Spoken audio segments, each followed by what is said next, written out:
Hi అండి అందరికీ. ఈరోజు శారీతో లెహెంగా ఎలా కుట్టుకోవాలనేది మీకు నేను చేసి చూపిస్తానండి. శారీని ఫోర్ ఫోల్డింగ్స్ వేసుకోవాలండి. వేసుకొని దాన్ని ఉగ్గులు లేకుండా నీట్గా ఫోల్డ్ చేసుకొని దాన్ని మధ్యలో నుంచి సమోసా షేప్లో ఫోల్డ్ చేసుకోవాలండి. ఫోల్డ్ చేసుకొని మన నడుము లూజు ఎంత ఉందో అది ముందు మెజర్మెంట్ చేసుకోవాలి. పైనుంచి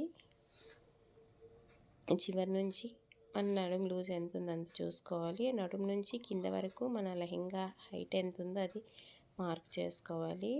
మొత్తం స్టార్టింగ్ నుంచి మొత్తం రౌండ్గా మార్క్ చేసుకొని నడుము కింద ఎక్స్ట్రాస్ అంతా కట్ చేసుకొని లెహెంగాకి ఎంత సరిపోతుందో మెజర్మెంటు అంత ఉంచేసి మిగతాదంతా కట్ చేసి తీసేయాలండి.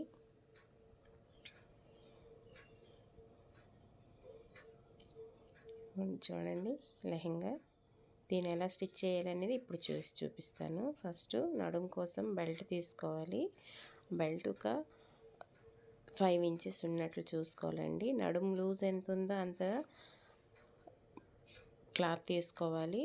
ఈ చివర ఆ చివర ఫోల్డ్ చేసుకొని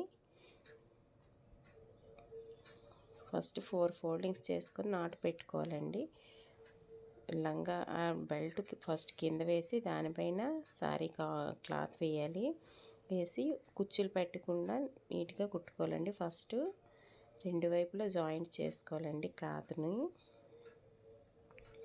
డబల్ స్టిచ్చింగ్ వేసుకోవాలి. వీడియోలో కనిపిస్తున్నట్లు ఫస్ట్ జాయింట్ చేసుకోవాలి. ఇప్పుడు బెల్ట్కి ఈ లెహెంగా క్లాత్ జాయింట్ చేసుకోవాలండి. కుచ్చులు పెట్టకుండా ఉగ్గులు రాకుండా చూసుకోవాలి. ఉగ్గులు వస్తే మళ్ళీ కుచ్చుల్లా ఉంటాయి కాబట్టి కింద బెల్ట్ లాగకూడదు, పైన లెహెంగా కూడా లాగకుండా ఈక్వల్గా ఒకేలా ఉండేటట్లు కుట్టుకోవాలండి. ఏది లాగినా సరే లెహెంగా అనేది నీట్గా అనిపించదు చూడడానికి. ఇప్పుడు దీనిపైన లైనింగ్ అటాచ్ చేసుకోవాలి కదండి. లైనింగ్ని సెంటర్లో జాయింట్ చేసుకొని ఇప్పుడు క్లాత్ పైన లెహెంగా పైన ఈ లైనింగ్ క్లాత్ పెట్టేసి సేమ్ క్లాత్ ఎలాగ బెల్ట్కి జాయింట్ చేసామో అలాగే దీన్ని కూడా జాయింట్ చేసుకోవాలి. ఇది కూడా ఎక్స్ట్రా ఉంటే చిన్న చిన్న కుచ్చులు పెట్టుకోవచ్చండి.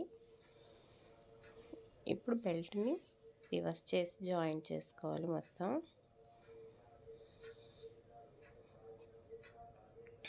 ఉగ్గు రాకుండా చూసుకోవాలండి. ఉగ్గు వస్తే బెల్ట్ కూడా నీట్గా అనిపించదు.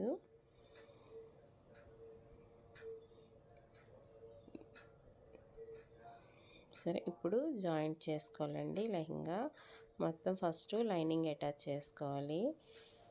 రెండు కలిపి జాయింట్ చేస్తేనండి పట్టేస్తుందండి. నడవడానికి కూర్చోవడానికి చాలా ఇబ్బందిగా అనిపిస్తుంది. అందుకే సపరేట్గా జాయింట్ చేసుకోవాలి.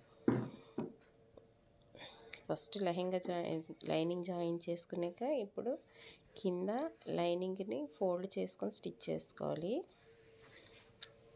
లోపల లైనింగ్ని ఫోల్డ్ చేయాలండి. పైనుండే క్లాత్ని లెహెంగాని మాత్రం జిగ్జాగ్ చేసుకోవాలండి. పికో చేసుకోవాలి. పికో చేసుకుంటే చాలా నీట్గా వస్తుంది.